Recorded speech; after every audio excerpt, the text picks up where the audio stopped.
Welcome. My name is Dr. Anthony Chow. I'm the director of the School of Information at San Jose State. We are so happy you joined us today. Today is a celebration and recognition of Black History Month. We are delighted to offer our third annual symposium in celebration of Black history. The theme of today's symposium is From Curation and Preservation to Showcasing the Role of Libraries in African Americans and the Arts. This is part of our free Equity, Diversity, Inclusion series sponsored by our iSchool. I'm particularly sincerely grateful for our distinguished guests that are here with us today. And I want to also, I'm delighted to say and thank the California Librarians Black Caucus and our new Black student group at our iSchool for co-sponsoring today's event and all of your hard work in putting today together. So I also wanted to point you to a video summary of last year's symposium featuring Wanda Brown. I'm afraid if you could drop that also in the chat, the 4-minute video with so many wonderful comments and reflections. So without further ado, I want to introduce you to the moderator of today's symposium, Carolyn Norman, who is president of the California Librarians Black Caucus. Carolyn? Good morning, Carolyn Norman, as Dr. Chow has indicated, and I am the new president of the caucus, and I'd like to welcome you to our panel this morning.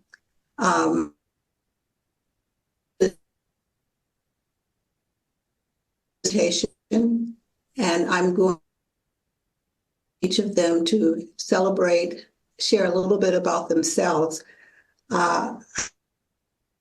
This morning, would you like to introduce yourself if you're available? Hello. Hi. Can everybody hear me? Yes. Yes, absolutely. Oh, okay. Hi. My name is Tina Fontenot, and I am the president of the new Black Student Library Collective at San Jose State. And I'm very happy to be here. And thank you to the California Black Librarians Caucus and the BCALA for your support, as well as Dr. Chow. I've asked Tina to be to help moderate the program, is to meet her and gives each of you an opportunity to also meet her. The speaker for this morning is Nichelle Hayes, and she is of the Black Caucus. So, Nichelle, I'm going to allow you to share about yourself and do your presentation, please. Thank you so much, Carolyn. I appreciate that introduction. I also want to thank Dr. Chow and everyone else who has worked tirelessly on this program, as well as Tina Fontenot for asking me to speak today. So my name is Nichelle M. Hayes, and I am the current president of the Black Caucus American Library Association. I am happy to be here with my esteemed colleague, the immediate past president, Shantae Burns Simpson. I'm so happy to see her whenever we're together. We're always having a good time and doing amazing work. It's always good to be with people that I'm just meeting as well. And so I'm proud to be here with Dr. Joy Doan in her capacity. So thank you very much.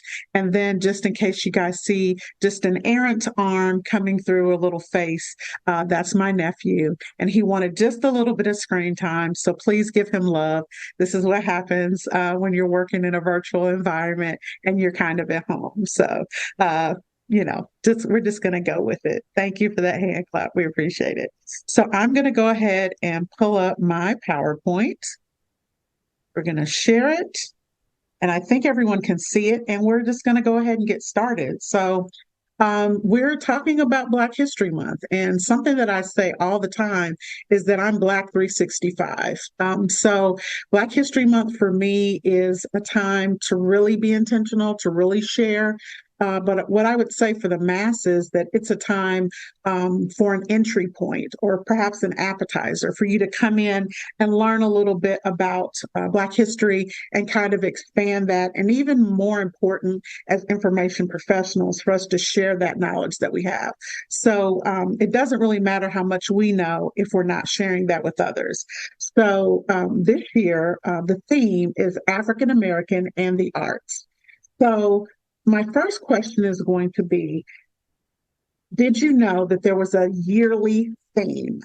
So you can just put in the chat right now, yes or no, if you knew there was a yearly theme.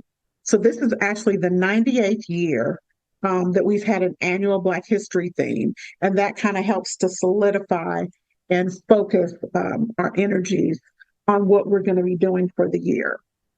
And so we're very excited about talking about the arts. I'm going to be talking about the Black arts movement as well as Afrofuturism, just kind of a little snippet of that. Most of you might be aware that ASALH, which is the Association for the Study of African American Life and History, are the creators of Black History Week or Negro History Week at the beginning. And then toward the 1940s, 1950s, started to become Black History Month. So put in the chat if you were aware of ASALH, because many people are not aware of ASALH. I'm going to go to the next slide.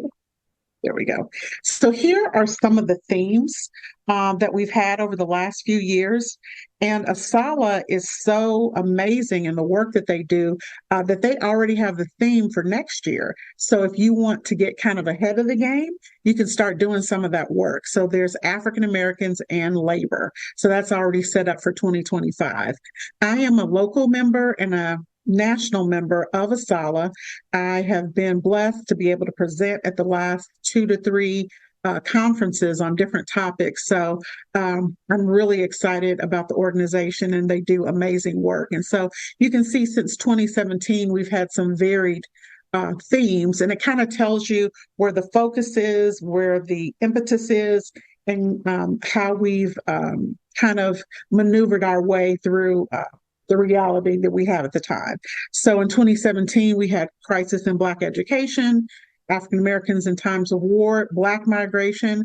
That was the anniversary of the Great Migration. Then we had African Americans in the Vote. We were talking about the Black family, which we know is a cornerstone. Then we had Black Health and Wellness. And then last year, it was Black Resistance. And this year, we're in African American and the arts. So I would encourage you to go to asalh.org later to do a deeper dive and to learn more about what we're doing in that area. So we couldn't talk about Black history without talking about Carter G. Woodson. So this is a picture of him when he was a younger gentleman. He got a PhD later on from Harvard, but he graduated with his undergrad at the University of Chicago. And so he had an idea to start Black History Month in 1915. And with that, he started the Association for the Study of Negro Life and History. So even with that name, we see that we've had a transition. So now we're saying African American, and previously it was Negro life. So we're constantly growing and changing. And something that I even learned as I was doing some research for this presentation is that it wasn't a solo operation, because normally you only hear about Dr. Woodson, but he actually met at a YMCA with A.L. Jackson and 3 others, and they formed the association. So I'm going to do some further research to determine who were those other 3 unnamed people, and can we give them some shine? Because as an amateur historian, I like to look at the erasures and the silences, and we know that people can't do this work by themselves. So who are those other individuals, and what did they bring to the table? And so I always like to flesh those things out. And as information professionals, that should be something that we're concerned with doing as well. And so next, we're going to be focusing on Negro History Week, which is what it was called for a couple of decades. And so in 1916, Dr. Woodson published the Journal of Negro History, as you see. And then in 1924, he urged his fraternity members. He was a member of Omega Psi Phi Fraternity Incorporated, which is a public service organization and part of the Divine Nine. He encouraged them to start promoting Negro History Week. And what the organization did is they named it Negro Achievement Week. And that is something now that they just say Achievement Week, and it's still something they're doing now in 2024. So this is something that his fraternity brothers are still promoting on a wide level, and it just shows you the power of working in community. In 1926, he sent out a press release announcing Negro History Week, and so we can see how far back it goes. So why February? And we'll just touch on this just a little bit. Some people complain about February being the shortest month, and why are we doing Black History during the shortest month? Well, there were a couple of reasons for that. Abraham Lincoln's birthday is in February, and Frederick Douglass, who was an enslaved person and didn't actually know his birthday, he took February 14th as his birthday. So both of those distinguished gentlemen used February to celebrate their birthdays. And so for many years after the passing of President Lincoln, many African Americans and Republicans celebrated his birthday in February. So that was a celebration that was already happening. And so it made it a really easy and seamless way to continue that celebration by expanding it and looking at African American or Negro life at that time. And so that's why we started it in February, to kind of give you some background on that.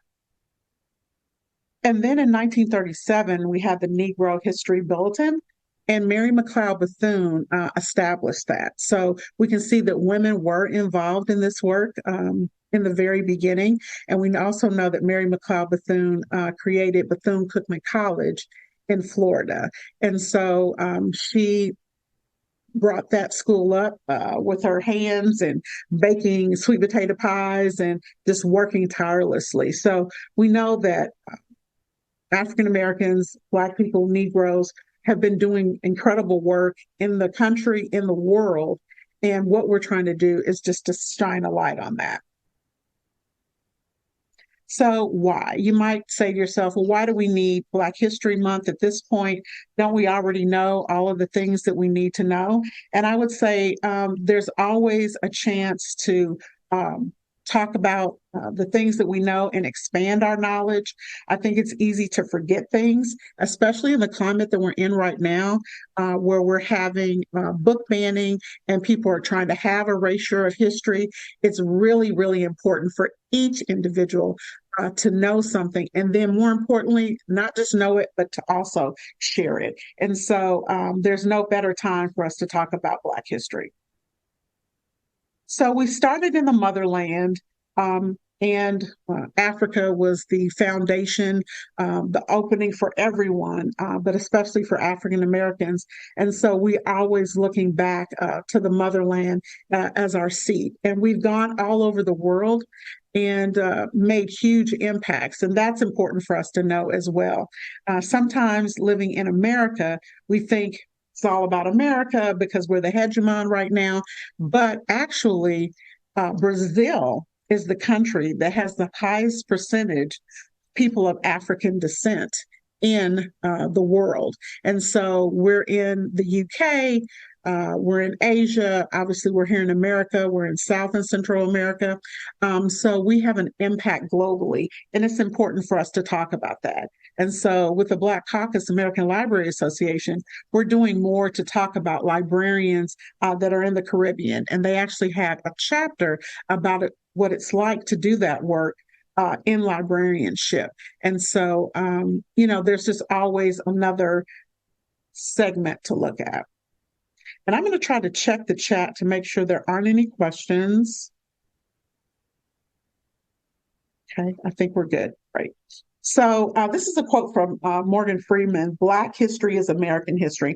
I think that is not something that we can stress enough, because when we have that separation, that's when we have those problems. I am a genealogist, and I can go back 7 generations with my family on my maternal and paternal side, and I've yet to leave the United States. So America is my home, and I like to tell people I've bought and paid for this land, and I'm not going anywhere. I'm going to stay right here. And I have a story to tell, and all of you have a story to tell. And so you should look to see what part of the American story and then the Black story are you a part of? Were your relatives in the war effort? Did they do something in your hometown? Did they build something up? Did they have a faith tradition that they worked on? So we're all a part of that tapestry. And I like to think of America as a gumbo, where people retain those flavors and it kind of comes together, and it's a different thing. So not a melting pot where you just kind of all meld together, but where you come together and make a new thing. And I think that's definitely what America is. So here we're going to start touching on the Black arts movement, and that ran from 1965 to 1975. There are way too many artists for us to talk about all of them. We're just going to talk about a few today. And the few that we're going to talk about are Mari Evans, who was a poet, a playwright, a pianist, really a Renaissance woman, as well as a community activist. Then we're going to talk about Etheridge Knight, who was an author and a poet. We're going to talk about Haki Madhubuti, and then we're also going to talk about Sonia Sanchez. If you are familiar with any 4 of those artists that I mentioned, please put their name in the chat. Mari Evans, Etheridge Knight, Haki Madhubuti, or Sonia Sanchez. If you're familiar with any of those artists, go ahead and put their names in the chat. So here we have a picture of Mari Evans. She was honored with a stamp by the country of Uganda. And then also what we have right below that is her kinara.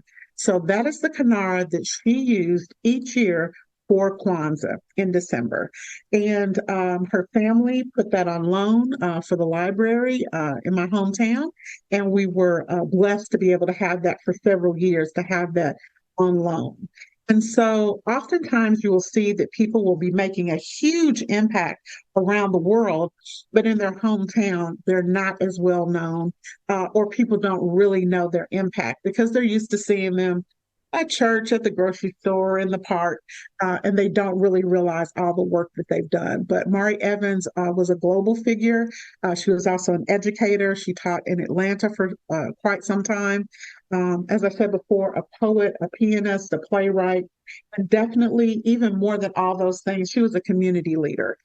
So she saw things that needed to be changed in the community, and she worked with others to fight that and make those changes. And she was definitely concerned with young people, and she wanted to make sure that they had a safe space. So Mari Evans was born in Ohio. Her family came to Indiana a little bit later. So she lost her mom while she was a child, and she was still with her dad. And they came to Indiana, and so she lived in Indiana for quite some time. And even that's where she was at her death. And then she went around the country and around the world writing and doing her poetry. So she had a number of books that came out. She was also an essayist, and she had a real biting wit. And she can really get to the point of something. In 1970, she came out with I Am a Black Woman, and that won the Black Academy of Arts and Letters Poetry. And I am going to read that poem because I think it's really important when you're speaking about poets for you to read their own work so that they can speak for themselves. And this is a picture of the Mari Evans mural, and that is also in Indianapolis. As you can see, it's about 6-7 feet tall, and it has a real place of prominence. And this has come in the last couple of years. And so we're really glad to be able to honor that in her hometown. And I'm going to go ahead and read the poem for you. This is I Am a Black Woman by Mari Evans. Before I get started, let me get a drink of water. I am a Black woman. The music of my song, some sweet arpeggio of tears, is written in a minor key, and I can be heard humming in the night, can be heard humming in the night. I saw my mate leaping, screaming to the sea, and I with these hands cupped the life breath from my issue in the cane brake. I lost Nat's swinging body in a rain of tears, and I heard my son scream all the way from Anzio for peace he never knew. I learned Da Nang and Pork Chop Hill in anguish. Now my nostrils know the gas, and these trigger-tired fingers seek the softness in my warrior's build. I am a Black woman, tall as a cypress, strong beyond all definition, still defying place and time and circumstance, assailed, impervious, indestructible. Look upon me and be renewed. And so that is one of her most popular poems, and something that resonates with me on a different level every time I read it. And so with that piece, she brings out historical references. She talks about Nat Turner. She's talking about the Vietnam War. One of her sons was in the Vietnam War and came home and had a lot of challenges because of that. She's talking about toxic gas, Agent Orange. But she's saying, despite all of those things, despite time and place and circumstance, that she is standing here indestructible. And then she brings in that nature aspect, talking about being tall as a cypress and strong beyond all definition. And so this is a really powerful piece, and one that whenever I go to it, I find strength, and I also find something that I wasn't necessarily aware of before. Put in the chat if you've ever heard that poem before. Give me a yes or no if you've ever heard I Am a Black Woman by Mari Evans. And I'll give a moment to let everybody answer that question.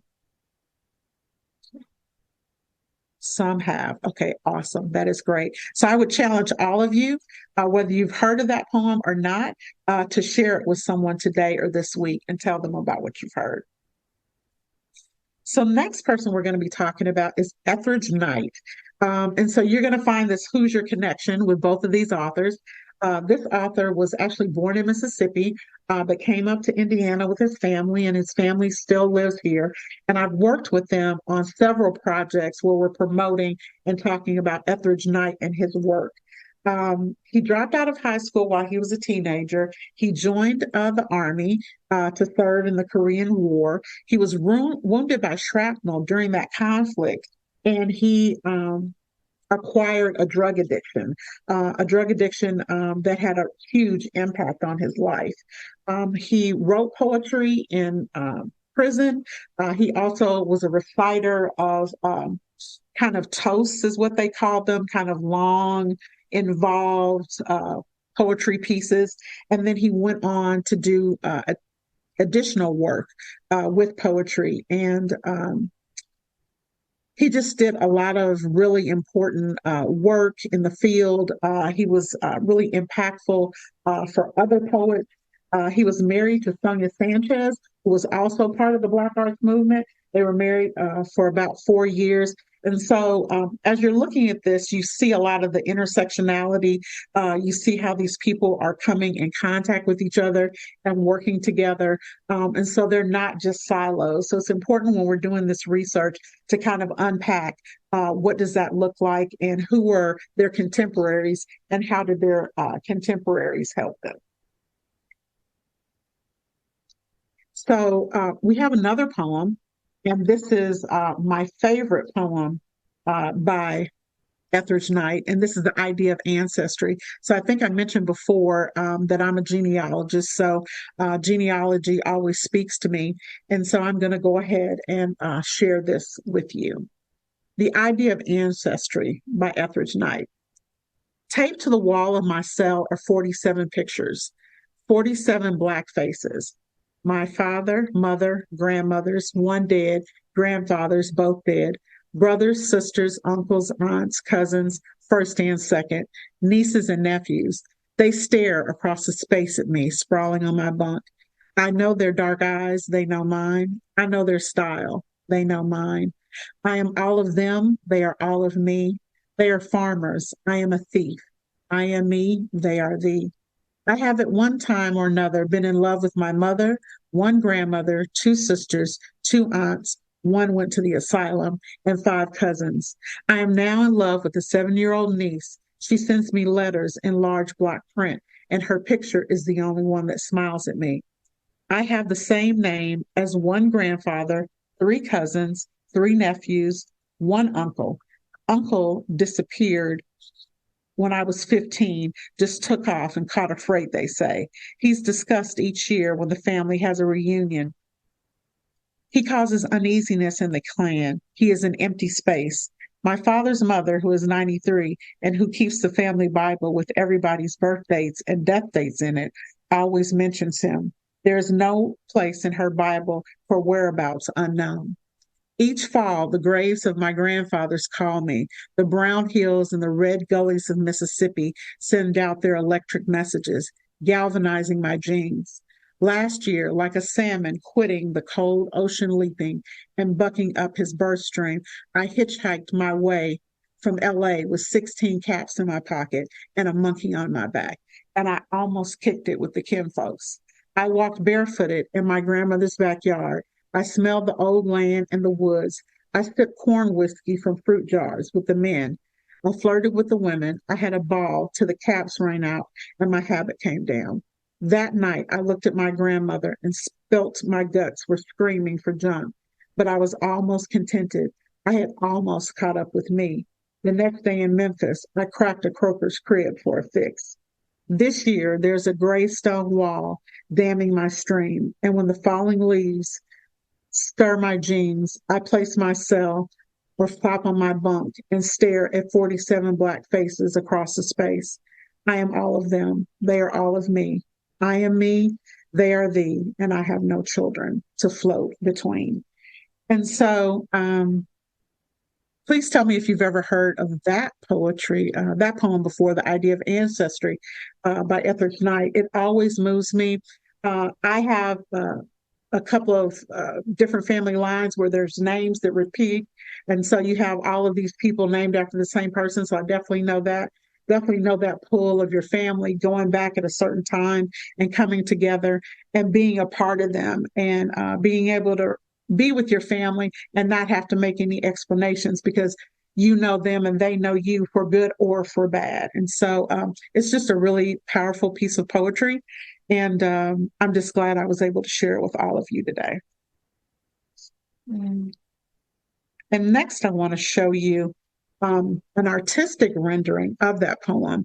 And so this is a place where painting or even three-dimensional art can intersect with literature. And so this is by the artist Gary G, and his picture is down there at the bottom. He's also an Indiana artist. And I saw this poem on display at the Butter art exhibit, and I was blown away because I love the poem so much. So if you look at this piece of artwork, you can see that is his depiction of Etheridge Knight, and he's on his bunk, and you see that there's the bars, and he can just look out a little bit, but you see those pictures on the wall, and all of those represent his family. And so I was blessed enough to be able to purchase this piece, and so I do now own it, and it really intersects my love of poetry and my love of art. So it's just important for us to think about when we think about art, art isn't just an extra, it's actually something that helps us to thrive and to live and to really examine the world in a different way. And I just love the juxtaposition of the written word with this physical piece. And here we have Dr. Haki Mabuti, and he is based out of Chicago right now. And he used to be known as Don Lee, and he also is a part of the Black Arts Movement.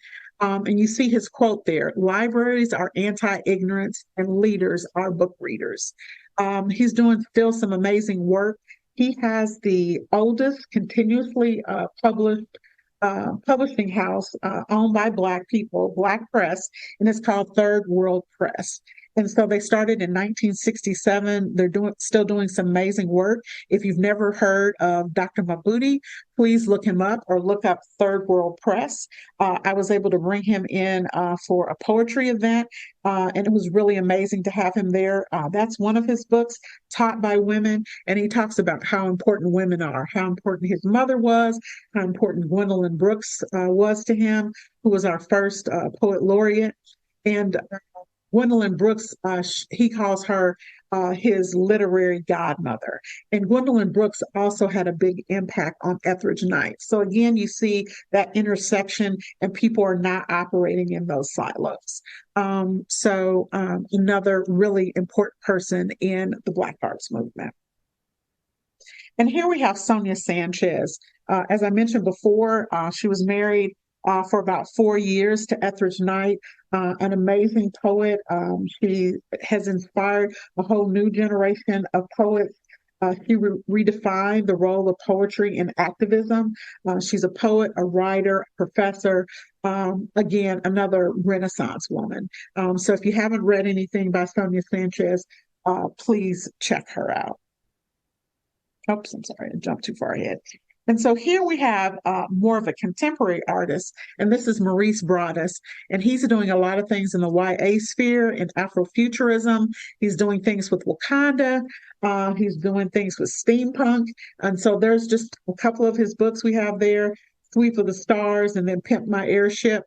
And so he's an author and a community organizer, also an Indiana connection. And this is a picture from his classroom. So he's also a teacher as well. And so he's just doing some amazing work in the community. And you can check him out online at mauricebroaddus.com. And then talking just a little bit about Afrofuturism and that connection, and with the Adinkra symbols and some of those that you saw in Black Panther. And so we saw on Shuri's shirt that she had that Adinkra symbol and that seed of the Wawa tree, and it was talking about hardiness and toughness.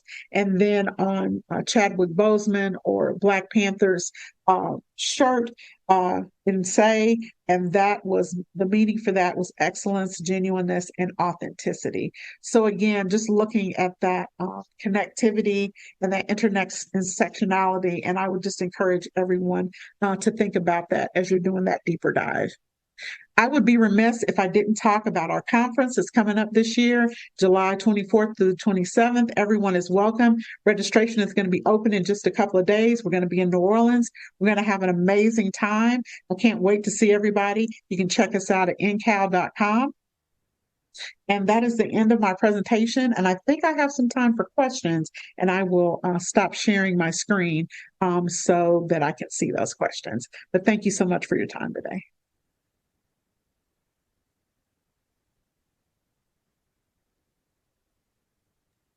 Oh, thank you so much. Thanks, Michelle. Yes, Carolyn. Did you ask a question? Because I couldn't hear you. No, my internet is unstable. Forth on my cell phone and my laptop. Okay, I understand. So if there are any questions, you can put them in the chat and I can answer them, or we can segue to our panel.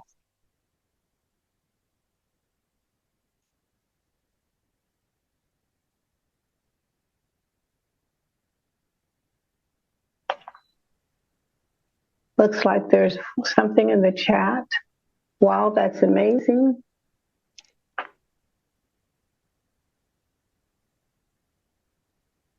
While we're waiting for the questions, I wanted to touch it, your painting that you showed. What does it feel like? It just looked so. So it's kind of a hardened clay, okay, and then it was glazed. So it has a lot of texture to it, and it's not perfect. And so it fits in the sphere to me of the prison and, you know, being behind the walls. And when you think about how many people are incarcerated right now in America, and that for the hegemon, we incarcerate more people than anybody else in the world. So you think about all of the talented, wonderful, amazing people that are behind bars that we're not able to benefit from. And so that makes me think of that as well.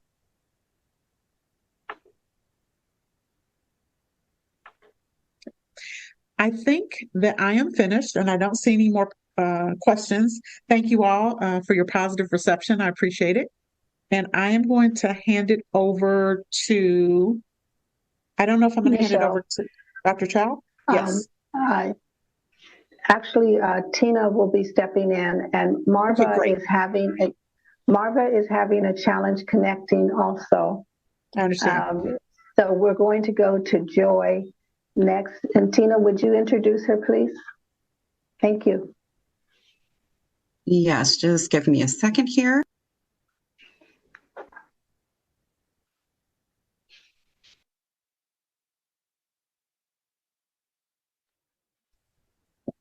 Okay, so I would like to introduce our next panelist, Joy M. Doan, who's the professor of practice at the University of Tennessee at Knoxville. Welcome.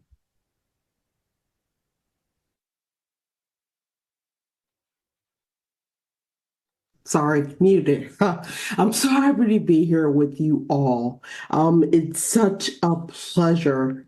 I am an alumni, proud alumna of SJSU, so I was very glad to get this invitation back. So when we're thinking around, as I was like preparing for this, thinking around Blacks in the arts, I'm like, all right, let me think around how I begin this in terms of the arts and how it informs my practice. So for the current MLIS students in the room, which I know several of you are or are alumni probably, I will say that there are so many opportunities. If you are an artist yourself, literary arts, musician, etc., I'm a musician and literary artist. There are so many opportunities just in the area, like in California and outside of California, that are available to you as an SJSU student. Like when I was at SJSU, I did a fellowship at Rutgers in the jazz archives, and then I did another fellowship at UCLA in the music library. There are so many opportunities that abound within music, and what I really discovered,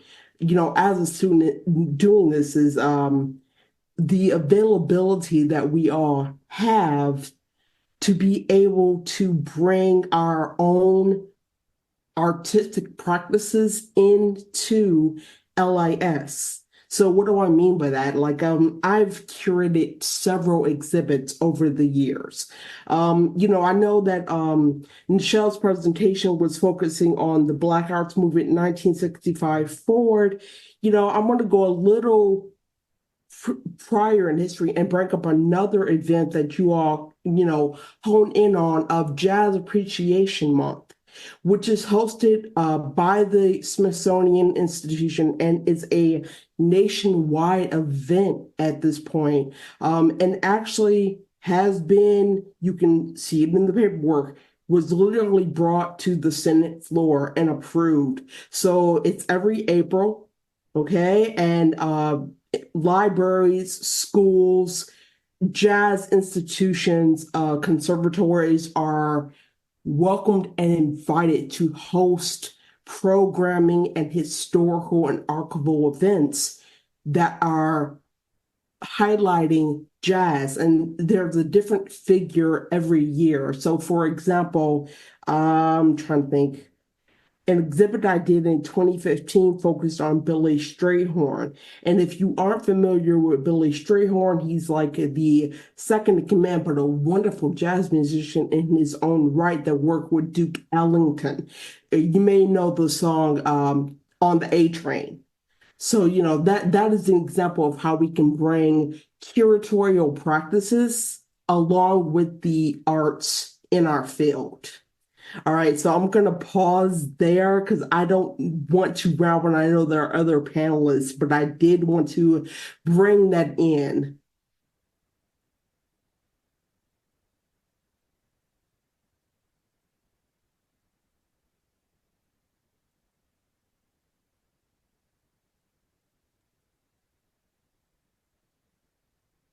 And thank you, Michelle, for sharing the link. Yes. Yeah, that is amazing. I love that. I actually, in undergrad, worked at the music library at Indiana University. And I had even forgotten about that until I was deep into the librarianship. So there are so many connections, and I'm so glad that you brought out something that was a little bit different than what we normally do. So thank you so much for that.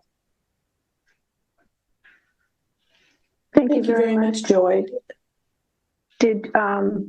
Are there any questions for Joy at this point? Joy, is there anything else you'd like to share about your experiences, or do we want to go to the next panelist? Yeah, I would just add, as we're thinking around how we can bring the arts into other aspects of our practice as a professor of practice, because what you'll find in our field, there are very limited coursework opportunities around, literary arts or artist books or performing arts and LIS, curatorships, and music. I would encourage you all that you find those opportunities out, and actually practical experiences, and find faculty members. Please don't everyone email me, but find faculty members at your institution or at another institution that can mentor you. And that's part of what I've brought into my current practice as a professor now. And I practiced as a music librarian and head of music libraries for years. But as I've moved in the professoriate, it's really become a thing of those one-to-one mentoring relationships of how do we expand the next generation of LIS professionals that will work as music librarians, book artists, etc., within the arts and promoting within archives within each library, for example. Okay, thank you all so much. Thank you. Are there any questions for Joy? Joy, okay. I would ask you, how did you get started in this path? Oh, yes. Thank you, Michelle. I actually, undergrad was in conservatory music at University of Michigan. I then went to and got a master's in music history, which, side note for you all, if you're interested, particularly in the performing arts within LIS, it is highly recommended that you have other certifications, additional bachelor's, master's training in the section of the arts in which you're interested in practicing LIS along with that. Let's see. Then I expanded and got involved with the Music Library Association, and from that point, then I began my work at San Jose and then the fellowship at UCLA, and it just carried forward from there.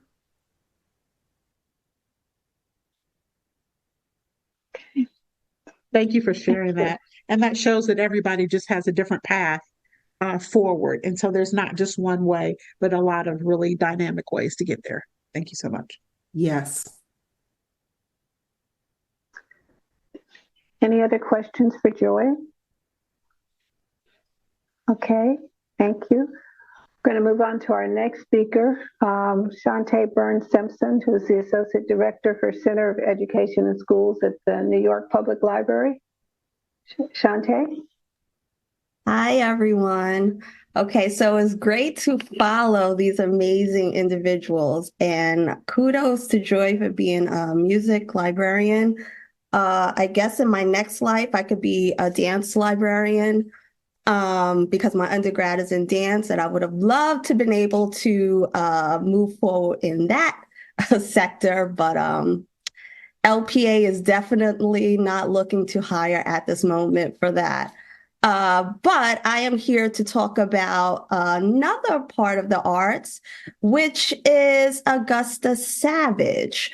So I will be talking about the Harlem Renaissance sculptor, art administrator, and educator, Augusta Savage. I will be sharing in the chat a LibGuide that was created by my colleague Tammy Lawson at the Schomburg Center. Let me just make sure I have it shared for everyone. There we go. And so Augusta Savage just a few days ago had a documentary that was created, and we will be showing that on Augusta Savage's birthday, which is February 29th. So she is a leap year baby. So we will be showing the documentary on her birthday, and that will actually be my second to last day as an employee of the New York Public Library. As of March 2nd, I will be at DC Public Library, continuing the work. So that is the event. Augusta Savage created a lot of great artwork. We actually are creating a teacher set where we are highlighting the young adult title, her bio, and then we will also have 3D replicas that will be in the teacher set. So letting students see the replicas of her amazing work. Thank you so much, Michelle. Mama. It is a week off of school, so sorry for my noisy colleagues. Yes. Where did you go to school? Okay, well, just chill out. Thank you. I have sent him downstairs. He let me know he doesn't want to be downstairs. So now with our teacher set, yeah, please don't throw the ball. We will have the 3D replicas. You'll see, I don't think I shared the photo of it. I will share that soon. But again, students will be able to see the replicas and be able to imagine the work around creating such great pieces. And we would love for them to then be interested. We want to spark that curiosity for them to learn more and be more intrigued or learning about art, whether it is sculpting, painting, drawing. Thank you so much. That is one of her most famous pieces, and that is going to be a 3D replica that will be in the teacher set along with the bio that we are sending out to schools. The teacher set is recommended for middle and high school. So they usually teach Harlem Renaissance in the 7th and 11th grade. So we are, again, providing her bio, 3D replicas, as well as a LibGuide to support teachers in talking about Augusta Savage. Any questions around that? I know I could talk fast, but let me know.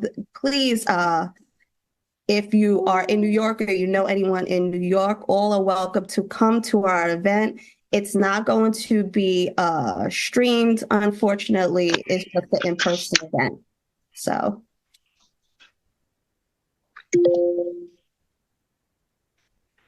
Shante, you said that the project includes a bio and then a 3D replica. Was there a third part to that? And the documentary that PBS Education created. So it came out, I want to say February 15th. So you can watch the documentary on YouTube. Let me see if I could find, I don't know if I could find it right now on the spot, but if we're doing an email, I'll be happy to share that information. Okay. So that's the teacher set has the replica and the bio. You mentioned something about how the work is created. So it's something that talks about from the concept to the actual creation. Yes. So Tammy Lawson, who is a curator at the Schomburg Center, actually helped the author of the YA novel around Augusta Savage because Schomburg Center has a lot of Augusta Savage's work. So she was able to support. Oh, thank you so much, Pat, for sharing the documentary. Please watch it. It's about 28 minutes, a little less than 30 minutes. And you'll actually see Tammy Lawson in the documentary talking about the work. She also has a school. I forget what state Augusta Savage's school's in, but that was really what she wanted to put forth to many artists and educators, was that it was just really important for us to share art, the work, with students to keep it going forward, moving forward.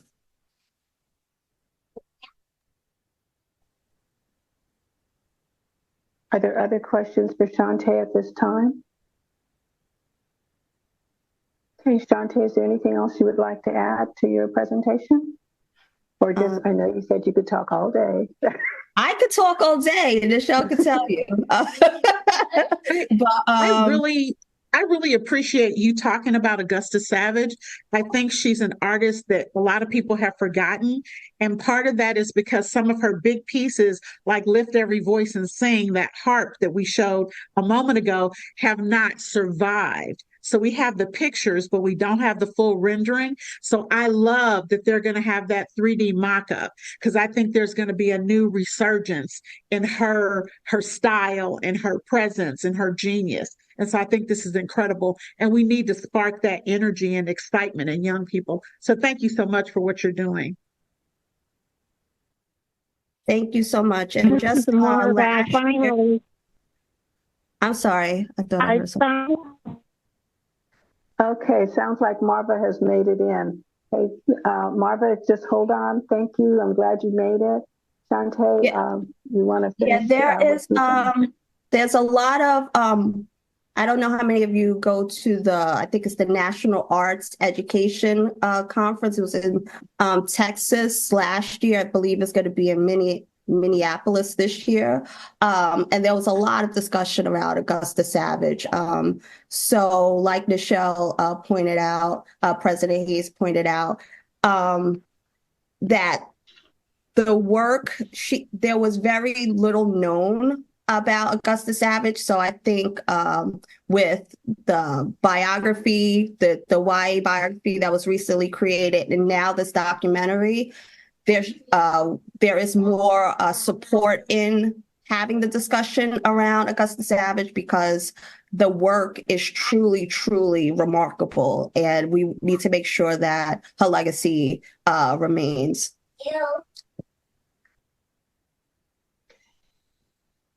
Okay. Any other questions for Shantae? Thank you very much, Shantae.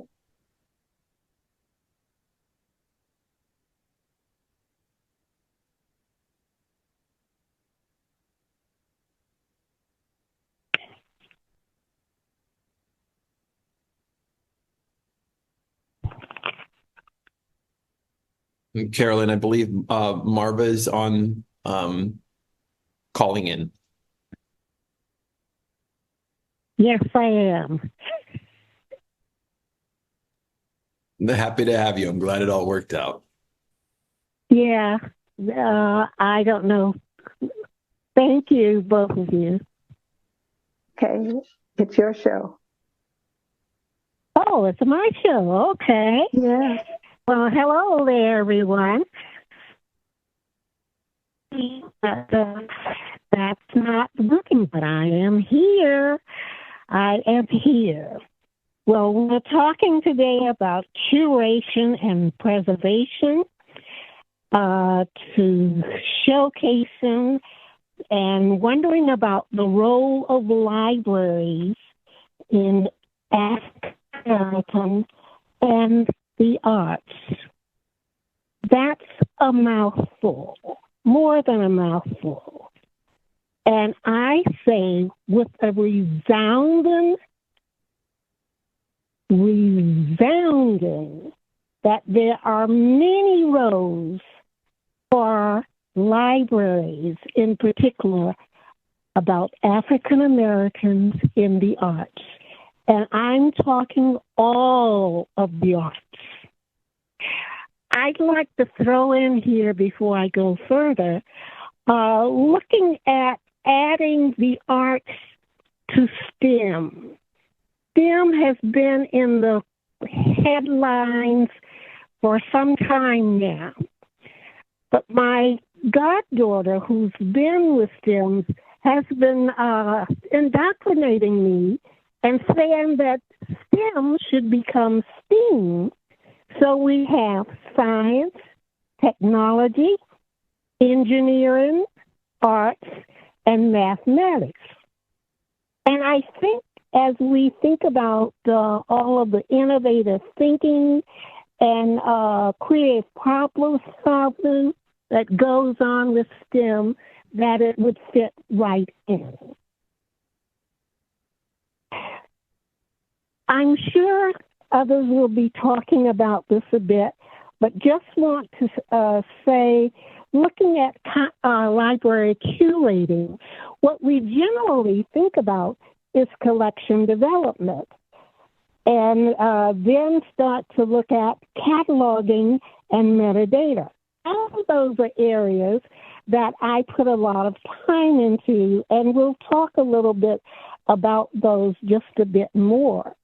And let all of the other many, many areas my other colleagues talk to you about.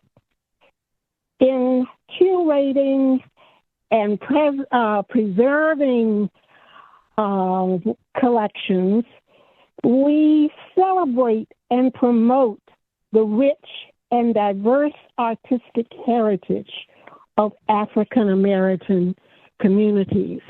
And if I happen to say AA somewhere along the line, I mean African American communities, not Alcoholics Anonymous.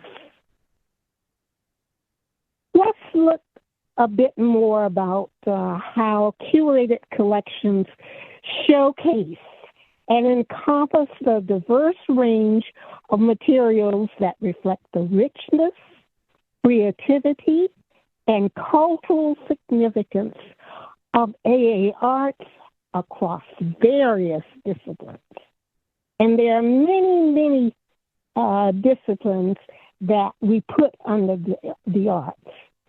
We tend sometimes like to talk about paintings, and I'm glad that I got in on the tail end of hearing about how we need to really, really put people that have been forgotten about. And one of the people that came to my mind right away was Henry Ossawa Tanner. When I was at Hampton University, Henry Ossawa Tanner sat his portrait, the banjo lesson, sat right outside my office over a fireplace. That was until the museum decided, hey, we need to really preserve this. I think that was a good move. So I wholeheartedly support the idea of bringing forth our many artists in the many fields, whether they are hot today or it's been years and years ago that, and we have forgotten about them. I won't list out all of the people that I had here, and I'll go on and talk about some other curated collections, like exhibitions, catalogs, and art books, digital online resources. All of these provide comprehensive and multifaceted representations. And it's critical that we libraries do promote and showcase them widely, because libraries play a significant role in all of the areas: curation, preservation, showcasing. Libraries show major roles in all of those areas.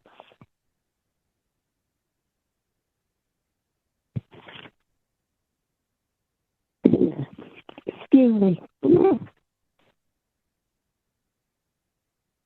Libraries showcase collections that promote and create African American contributions to literature, music, visual arts. There's just so much that I could go on talking about, but I know time is of essence, so I will move on to some of the technical aspects. And one of the things that we can actually showcase materials is through identifying tags. And tags is sort of based on user profiles. They sort of identify similarities between users, catalog, facilitate community engagement, enhance personalized recommendations, and create a more tailored, if you will, enhanced and personalized recommendations. This is ongoing, and some of us might not have known much about tagging. It's sort of user tags that identify similarities. It also search experiences for users with shared interest. And it's sort of knowledge labels, a process of assigning, if you will, keywords that we talk about and we say now without really saying tagging, which is sort of the word that we use in the profession to say keywords. And there's a lot more of that going on. Keywords, in some ways, do need to be somewhat customized and be regularly used so that right now we'll be able to use keywords, all keywords, and perhaps one day use National Personal Language, NPL, where we can work through AI or some other source to actually get keywords or labels that curators have mostly presented. But then we get things also as we listen to our users to add other tags.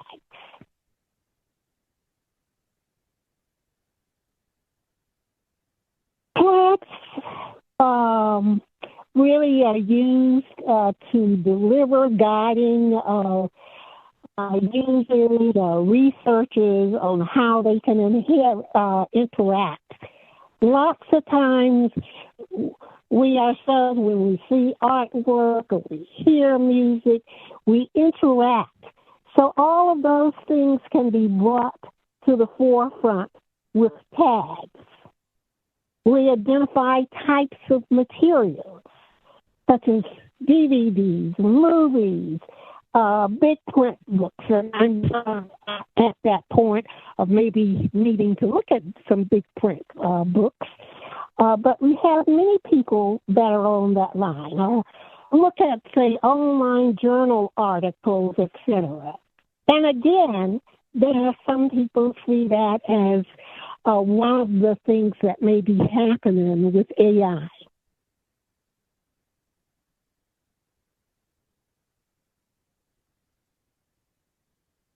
In terms of using tags as a cataloging format, they are not looked upon or considered in the traditional sense. That's why I mention them here. But they're really critical for people understanding, interacting with, appreciating, becoming educated about various resources, especially resources for the AA community and beyond. The rewards really are immeasurable when we use tags in categorizing our resources. Usually tags are in the bibliographic descriptions, usually when we talk about actually cataloging or presenting a record. There's a bibliographic cataloging and the subject cataloging.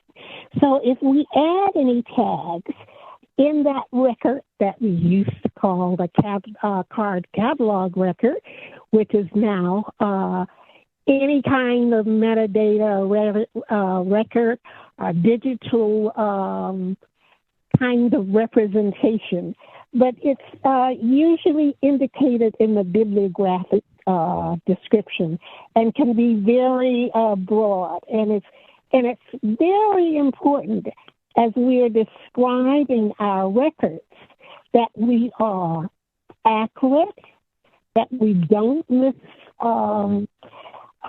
calculate or we misidentify, because that can really cause all kinds of problems for our users. And I won't get into that sometime.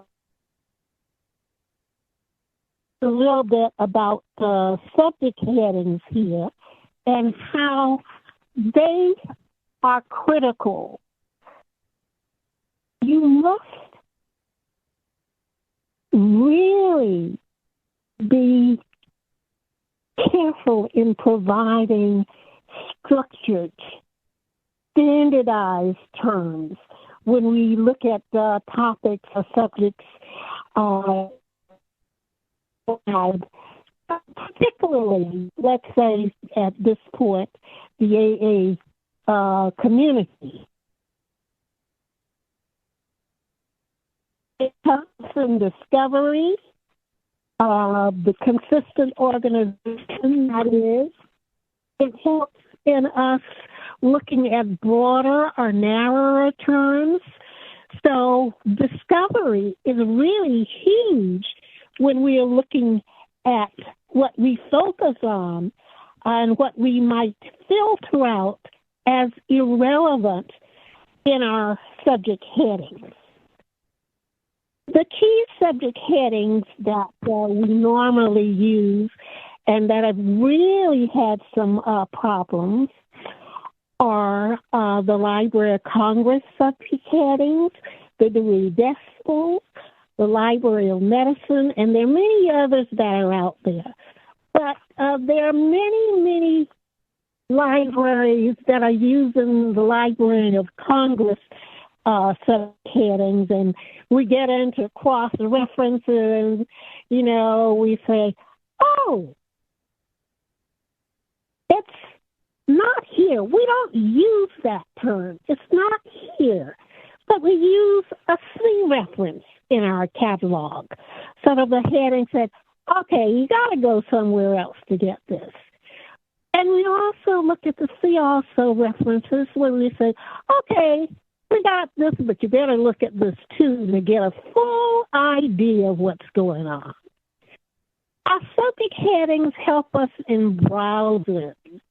In browsing, we learn that there's much more material that we hadn't thought about. I can think about one time, I worked a reference desk, although I wore a tech services hat. I always worked a reference desk, and someone came in looking for material about writing. And one of my colleagues just started talking about how you write for this and you do this and you do that. And I said, could you be talking composition? And as we talked a little more, we realized that that was another area that our user was really looking for. So you have to think about other ways that people consider concepts. I think that also we have to think about enhancing discoverability. By that, I mean subject headings have to be consistent. They need to be structured. They need to be up to date. They have to be supportive of the different groups that we are talking about. And in our instance, we're talking about AAs.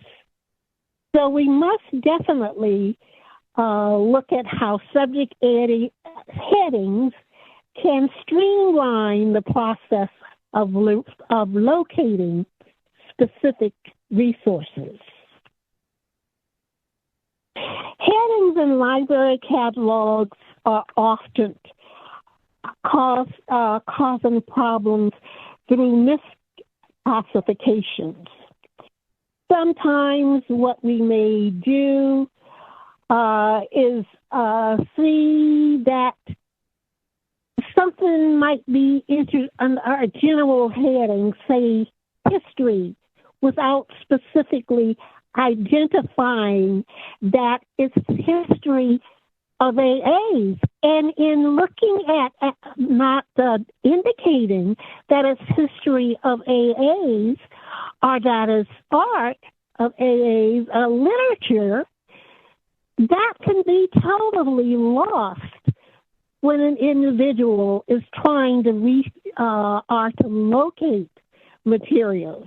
So you see, we do have to really be specific in accurately categorizing groups, in actually categorizing ideas. We don't want to make it difficult for our users to find relevant materials. So definitely, we have to look at our headings very carefully. One of the things that happens in headings too is that we get stereotyping. There have been instances of biased subject headings, for instance. And I'm thinking right now of one idea, say in the 60s in particular, that the word Negro was no longer considered the preferred term. So African Americans was considered. And there was a concerted effort to get rid of Negroes. But one of the things that happens, and I'm going to mention an acronym, BANC, B-A-N-C, Black, African American, or Afro-American, sometimes, that used to be used also, Negro, and colored. All of these, at some point, had been used to describe us. The most preferred now is African Americans. And I think that AA people have to realize that and be sensitive to the idea of not discouraging people or of not misrepresenting the richness and diversity of our AA heritage. So don't use outdated language or inconsistent language as we're looking at headings.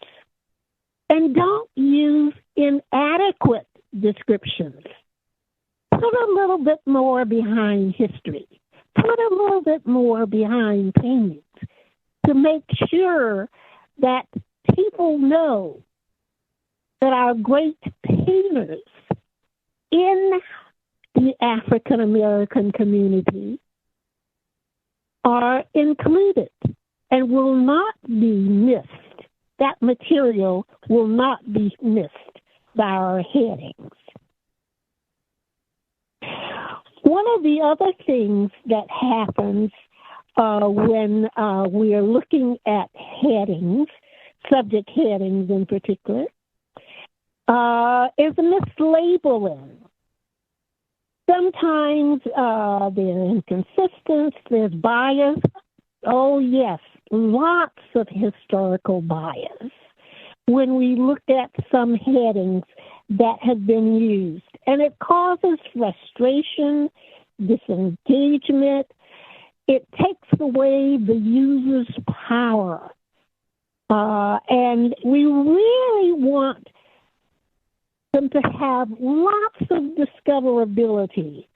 We want them to not have overly or undue challenges in their searches. What are some strategies we can use for dealing with mislabeling issues and improve our user access to AA history and culture? We can do enhanced standards, for instance, accuracy as we categorize and describe or ensure consistency. We can provide staff training. You know, many of us have biases that we are not really aware of. So we need to provide some staff training sometimes in terms of best practices in cataloging and classification, and better management of specific AA resources, thereby equipping them with knowledge, skills to accurately identify and label resources in the AA community. We need to conduct regular quality control checks. Like I said about Negroes, and there are lots more that are out there. We need to utilize descriptive keywords. Those tags are really important. We need to promote awareness and education. We need to offer specialized collections or exhibits. When I was at Hampton, we had the Peabody collection that all of us are aware of, Schomburg. And then the collection that just opened, what I think in 2016 in D.C., the African American resources. We need to be definite about resources there. We need to collaborate with institutions. Museums in particular is an area that we need to collaborate. Many of our organizations in the community at large, we need to definitely collaborate. We need to promote user-friendly research and interfaces. It is really critical that we look at being proactive to foster more inclusive and enriching information about the environment that celebrates diversity and promotes understanding of diverse perspectives. What are some of the possible futures related to AI, for instance? There are those that think that AI can work with emotional recognition, such as facial expressions. There can be emotional tagging our analysis, our emotion-based searches, emotion automation, and there can be facial recognition. There are those that think that cataloging can be completely taken over by AI. There are some things that it's good at, but there are things that it will never take over. Although catalogers tend to be among the first individuals that are fired, when we start to look at, well, we don't need this, or we don't need that, or we don't need the other, along with our children's librarians and other personnel. I think those are key areas that we need to look at. Perhaps AI can be used in citation analysis, or looking at images and analyzing them and projecting them in sound so that those individuals who may be visually impaired can know what they're looking at by the descriptions that we provide. So access is really important.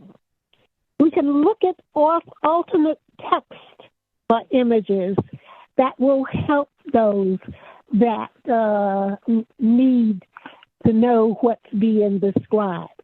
What is that graphic? What is going on? And make people feel more inclusive, more engaged in the community. We need to enhance search retrieval. I mentioned natural language processing a little while ago. That's something that I think we can do a lot with. We could also do some streamlining of classification to improve the user experience, to contribute to efficient management and accessibility of library resources. These are just a few things that I wanted to share with you. And if there are other things that you'd like to know about, give me a holler. I have a lot more, but I'd like to hear my other colleagues too. Thank you for inviting me. Stay tuned. There's a lot that's going on. Thank you. Are there any questions for Marva at this point?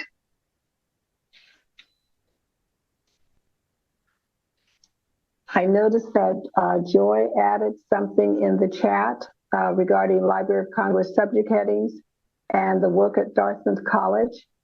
Some advocacy work regarding DEI. Right. Shante added the subject guides for Library American Education with a link. And then Michelle has indicated along AI with folk summaries and social tagging also help in improving accuracy and bias. And then she also added some information regarding STEM. So I don't know, Michelle, if any of you would like to elaborate more, Joy, Shante, or Michelle? Yes, actually, if I may, thank you, Dr. Marva, for bringing in collections and tagging and subject heading so much. I wanted to give all of our audience in the room an example of not just distinctive or our special collections where this work is so important and happening, but for those of you that are interested in working with circulating collections in this area in terms of DIA advocacy and discoverability and building up the collections, there's a project, particularly with music libraries, that I started in 2020. This was starting at the University of Miami in Miami, Florida, built out and actually working with vendors. And that is the important example I want to give here. I'm putting in the chat to the vendor I'm referring to, Theodore Front. Working directly with a vendor was able to overhaul the look of their catalog and bring in via the approval plans of actually signifying, yes, we want to have more women, people of color, people that are international, LGBTQIA, etc., within the approval plans. And now that's actually become, based on that profile that I set up, it's actually become a norm in terms of profile service for institutions through Theodore Front. So it's an example of what we can do in our institutions to improve the circulating collections, and then in terms of making those collections visible in the outreach, that is a whole other front. Now, based on this work, a follow-up article was written, and I've given the link or the citation for that in the chat. So for those of you that are interested in how can I bring in some of this work into circulating collections, there's a place for you all to start. Okay, Well, thank you very much. That really is critical, and thank you for that work. One of the things that I did a chapter for a book that's coming up this summer, and was talking. I was talking about working Black bookstores in particular. One of the things that can help is really doing that, and with all of the work that's done with concerts, et cetera, there are lots of things that are going on with Black bookstores that many people that traditionally are not aware of. So looking at the kinds of things you are doing, and looking at our Black, our African American businesses is really critical too. Okay. Thank you so much, Dr. Deloach. I just wanted to point out that, well, let me turn my camera on, that for many years, library systems have used copy cataloging, which has not been great, but it has also made a lot of people veer off from going to library schools and specializing in cataloging. I think what you pointed out is really important, especially with this talk about AI, how important it is for us to, like you say, really be cognizant on how we are tagging and putting information to not just our books, but also photographs and things like that, because we are not a monolith. So we come in all shades and sizes and everything. So like when we're talking about people using artificial intelligence, we need to think about that moving forward. I just love the way you just brought all of that to the forefront. It's truly, truly helpful to just have us start thinking about that more. Yes, it's really something that's on my mind, and there are people that, well, for instance, let's think about how some people thought of materials being on the internet. Everything is not digitized. Well, everything will never be digitized. So that's another part of looking at things we need to be very concerned about.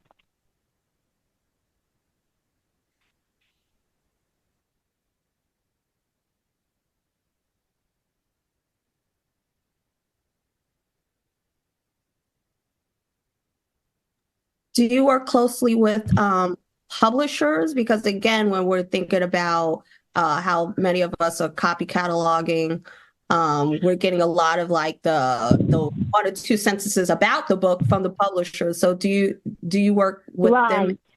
Yeah. Well, yes. That definitely is another area to work. There's so much room for collaboration on all of this, and sometimes people just don't know. I like to say people have selective memories. Sometimes pretending not to know things, or not knowing how to accurately describe issues so that people will not be insulted.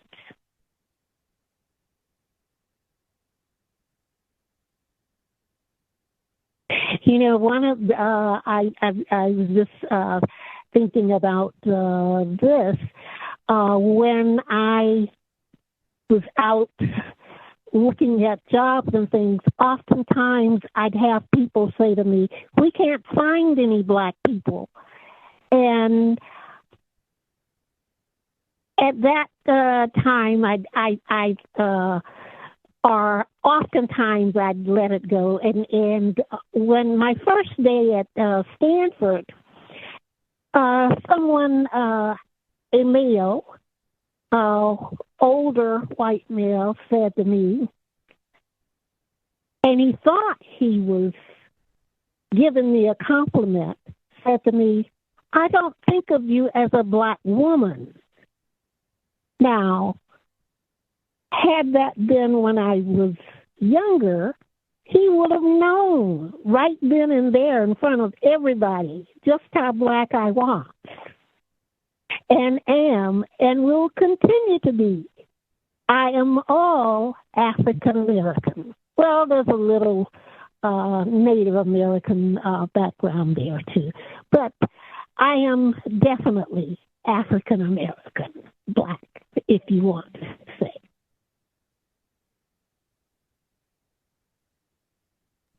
Thanks for sharing that.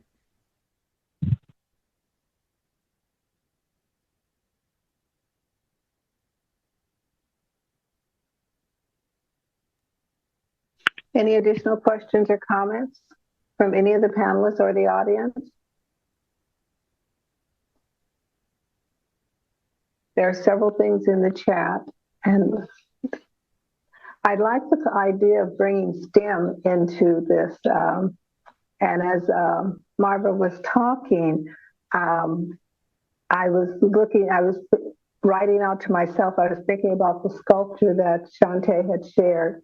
And in that sculpture, you know, when you go to a museum, they tell you the time period it was made. It talks about the materials, etc. And often we don't think about those things, but a science student is going to come in and they're going to look at that. A technology student is going to want to know what the process was.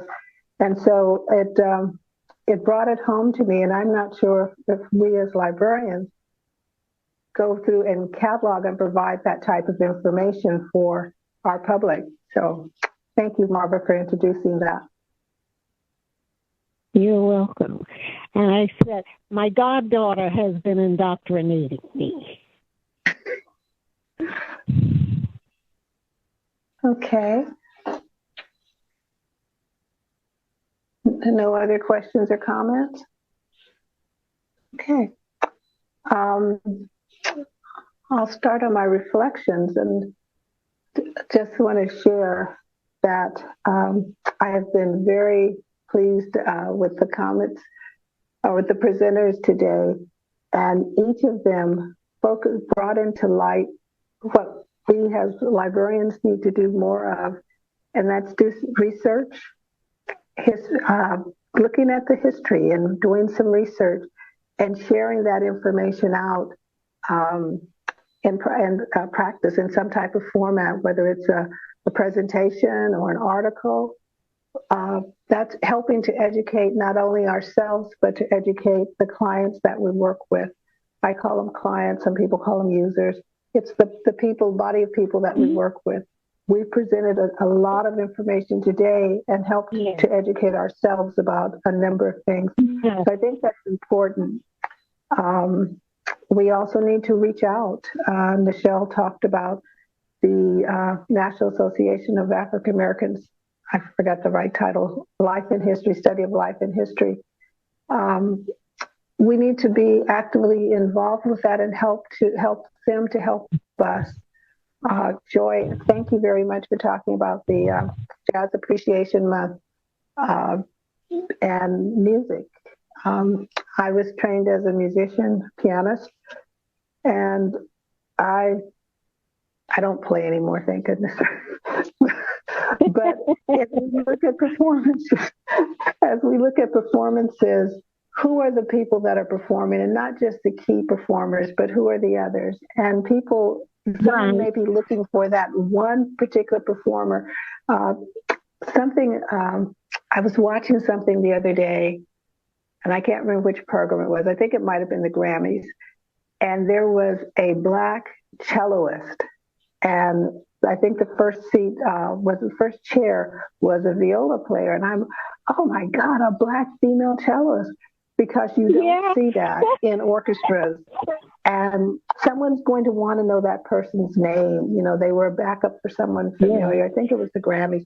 Someone's going to want to know not only the orchestra, but who is that celloist, because they may want to bring her out someplace else. So when we talk about the music library, or we talk about performers, who are these people? And to me, that's part of our responsibility as librarians, but it also helps stimulate the next generation of musicians. A lot of young kids, I'm sorry about this, is my bias stereotype.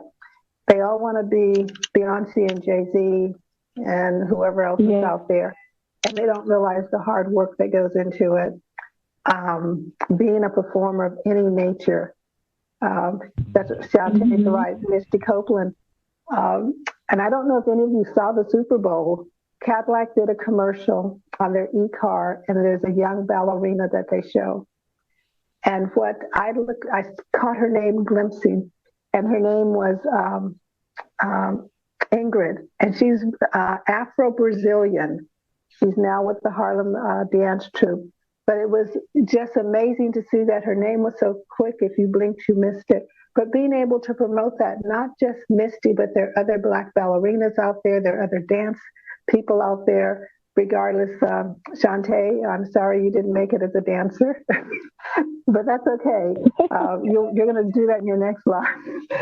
But if people are dancing, who are they? Who designed their choreography? Who designed their outfit? These are things that people are all interested in, and it's ways of engaging our clientele. So there are multiple ways of us looking at engaging the people that we serve, as well as helping to serve ourselves. Okay, catch you on the next dance floor, Shantae. I mean, just everyone was just overwhelming as far as I'm concerned. I really would like to see the teacher set. I'm going to have to go find a teacher in New York so I can share with them. It's important that we reach outside of our community, and I'm very big on that, because people in education, people in professional organizations outside the library world have no idea what librarians do, except we walk around and shush people all day. We might do a story time, and that's really all they know. And so we have a great deal of work to do. Marva, in doing the talking about the technical aspects, cataloging to me was not the profession that I was interested in. I thought it was the most boring thing around. But as working as a reference librarian in a college, I found people had no idea really how to use the library and the catalog.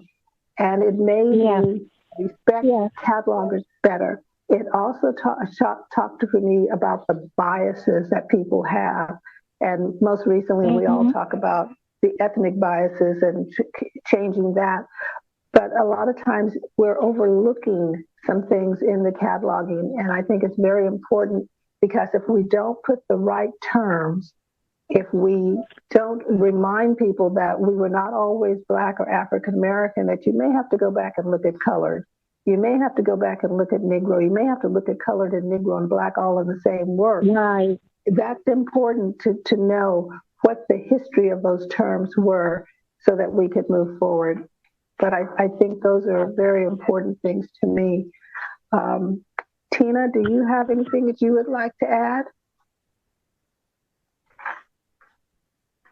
I think it's already pretty much been said by you. No, I'm just, it's hard to put into words. I'm overwhelmed by all of the presentations. I learned lots of new information, and I'm just grateful to be here and for all of the wonderful presenters. Thank you so much. And again, I want to thank Dr. Chow for your support with our Black Student Library Collective. And thank you, Carolyn. You've been wonderful reaching out to me and acting as a mentor. Thank you. One of the next steps I think I would like to recommend, I'm throwing out a pitch for another presentation as such, not mine, but digitization. As we talk about a lot of these projects, how are we preserving them? And especially some of the print things, but putting them into the next format of digitization. And there is a digital initiative symposium that has been hosted by the University of San Diego now for about 10 years. Registration is just open and it's in April. It's 2 days. It's a wonderful event. I'm not throwing the plug out for you to go, but it's a wonderful event if you can go. And you may come up with some projects that we might want to look at teaming in order to grow our things. One of the things that concerns me about when we talk about LibGuide is that when you create a LibGuide and then you leave that institution, who maintains it after you leave? Is it maintained? Because you created it, you don't have the access to it anymore. So how do we look at that preservation? That's something that we need to look at. But I think this digitization workshop, and they use something Commons, I can't remember it now. Sorry, I'm not in that world anymore. Creative Commons, I believe. But there are different ways of looking at how we can access and preserve information. And I'd like to see start to look at those things and continue the conversation even beyond this year's theme of curating, preserving, and showcasing. I'd love to be able to share your exhibits across the country, be able to share them with others in different disciplines, because I think it's important and it shows the work not only of librarians, but of and our work of librarians and our ability to teach and educate others. Right.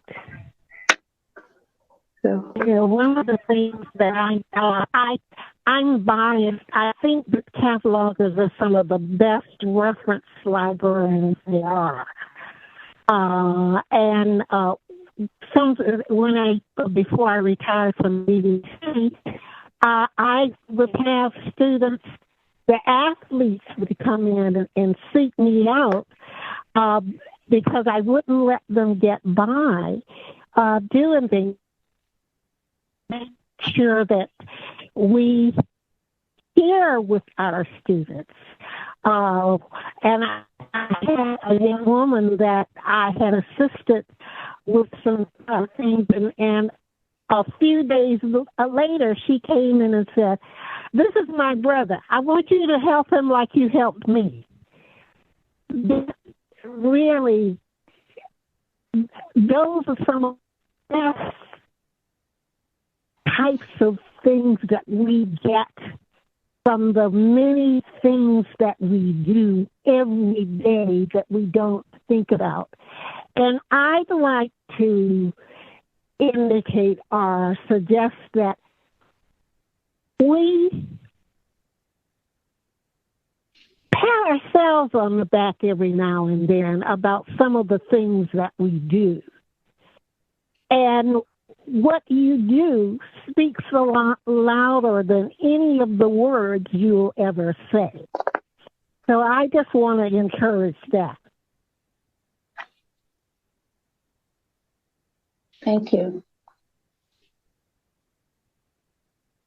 Any other comments or discussion? Thank you Dr. to all Chow. of the coordinators. Thank you. Dr. Chow, I'm going to turn it over to you. Thank you so much.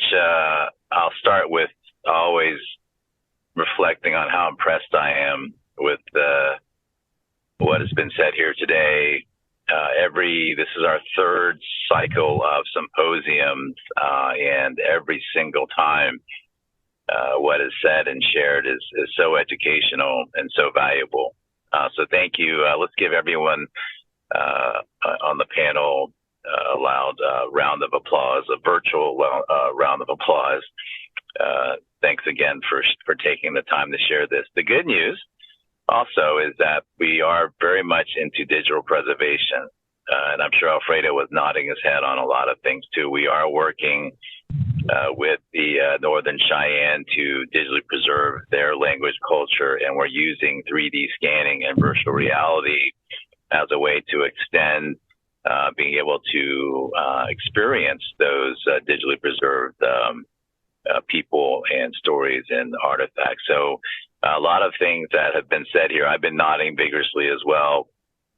So let's definitely stay in touch about working together on digital preservation. I'm a big believer that oral histories, especially with the power of AI now, are something that we must do.